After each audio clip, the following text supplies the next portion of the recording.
If the McLaren F1 GTR in the 1995 season represented what GT1 was intended to be, then perhaps the 1998 season represents exactly what GT1 became.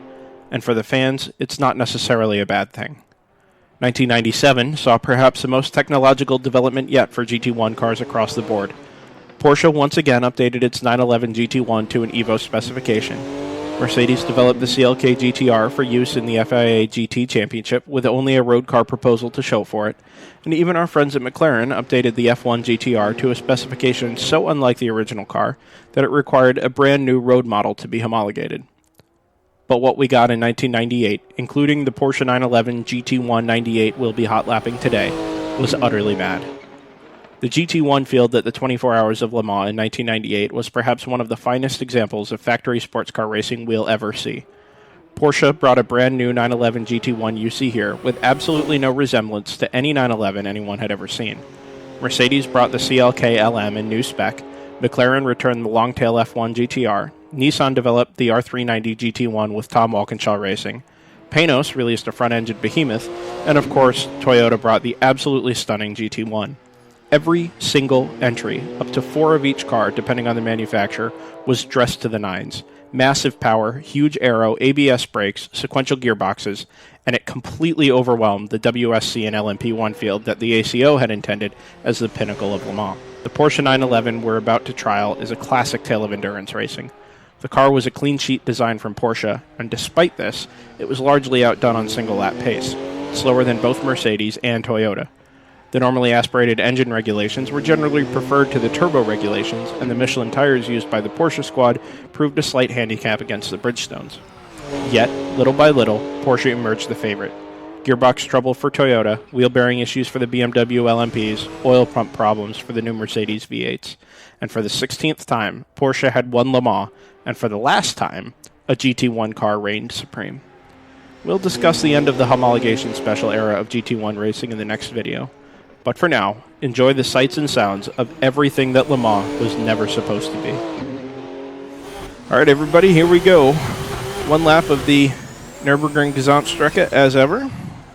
It's the Porsche 911 GT1-98. The Kunos default car. Well, I guess it's not default, I think it came in a DLC. But in any case, it's their car. Cold tires, cold brakes, like always.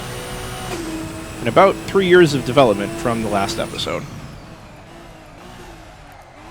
We were so much faster down the front straight there. I thought we were in a good spot there on the braking zone, but it turns out we actually ran a little deep. But that braking zone is really the first thing you notice about the car. It behaves totally differently to the McLaren, and that owes almost entirely to the ABS. No traction control on these cars, but as long as ABS was installed on the road car, which was typically a one-off anyway, ABS was allowed in the race car. So of course, every car had ABS. And like I said, this is where it really pays dividends, this early part of the lap here while we're trying to get some temperature in the tires and the brakes. Car not behaving quite the way we went down into Dunlop there, but it's alright. It's a short enough straight up the Schumacher S, and we'll never be flat through there anyway, so it's not too much of a killer. Car sliding a little bit there on turn in, but we finally got some temperature in the car, so it more or less behaves the way we'd expect. Amazing how much power this car has. You can hear the turbo. It's fundamentally the Group C engine that ran in the 962. Just a lot of development from the end of that era to when it was installed in the back of this clean sheet design Porsche 911. Down onto the beginning of the Nordschleife. Use up as much of the road as we can. ABS is still obviously going to do a lot of work, but the next thing you notice about the car, especially through here where it's so bumpy, is how much stiffer the car is. So we go a little wide there. Take it back up into third gear and recover. But obviously, this is much closer to a prototype than a GT car, especially compared to the McLaren. So is where the McLaren was a little bit more compliant over the bumps, but no less a handful. The Porsche is just a bouncing mess. It makes it awesome when it comes to response and direction changes and all those sorts of things. But where the road is rough, man, this thing can really be a handful, especially if you're already on the ragged edge, like we sort of are there at Schwedenkreuz. Car kicks a little bit there as we take it down into second gear. Got to be careful. As the road falls away there, being in second, the car is going to want to slide around at the back end as you come on the throttle there. But we've done all right. Really deep into the braking zone up the hill here compared to our last lap. Adnar Forst. Even between corners compared to the McLaren was a very smooth driving car. You really need to let it coast and flow through a lot of these natural rhythm sections. Whereas this car, you can really kind of push it like you would a modern GT car or a modern prototype. Staying away from the curbs as best we can, especially through here. There's really no advantage to be gained by using more than the road will sort of naturally allow. Short shift into fourth, dab of the brakes to set the nose, and then through this just disaster of a sequence, at least as far as I'm concerned. Miss, miss, miss, as the apexes go. And then again, the brakes, the ABS, just doing all kinds of work down into Versifen. We'll keep it in second, not necessarily intentionally, but it's worked out for us. And then down over the Adenauer Bridge. Probably could have stayed in third there if we needed to. Exmule it. Straighten the car out as the inside of the corner rises up to meet the front right tire, so that you can get back on the throttle and accelerate up the hill. As always, a massive challenge trying to find your braking spot here. Would love a little traction control on the way out of there. And it's such an important corner because of this long drag uphill. It's not unlike Eau Rouge, right, in that you really have to maximize your speed coming off the corner, because from there till the next braking zone, it's all uphill.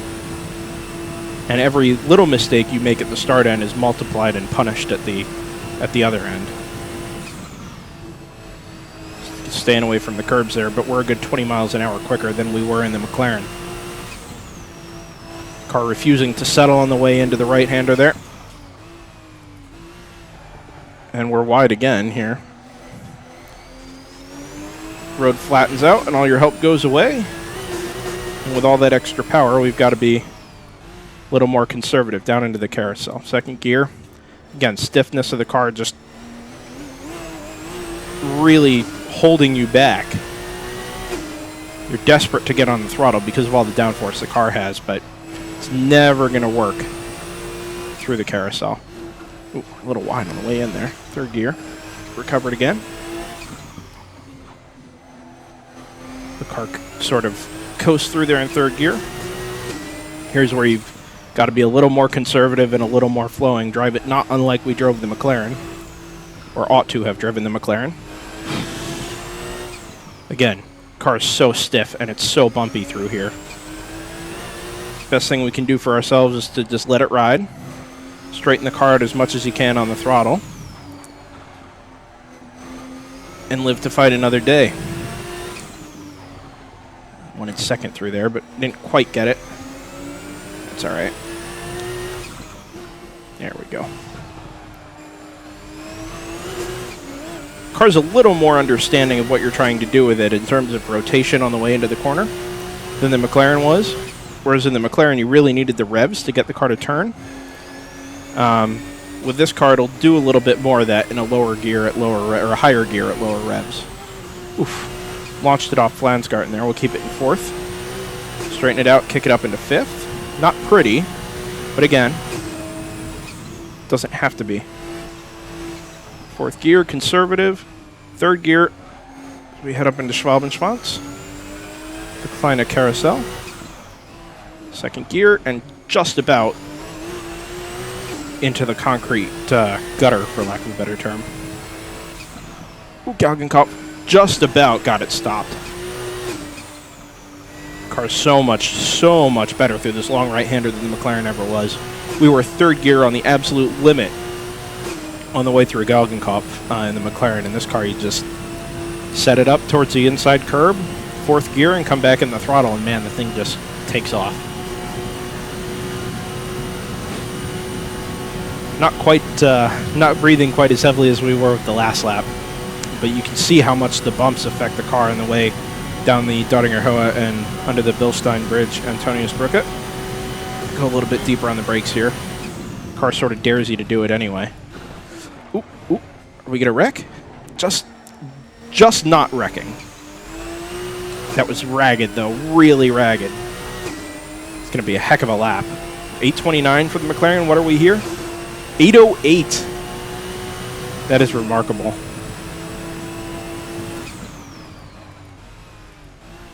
That is a stunning lap time. Now, I mean, consider, we'll talk about this more episodes in, we've seen GT cars just about do that in the real world.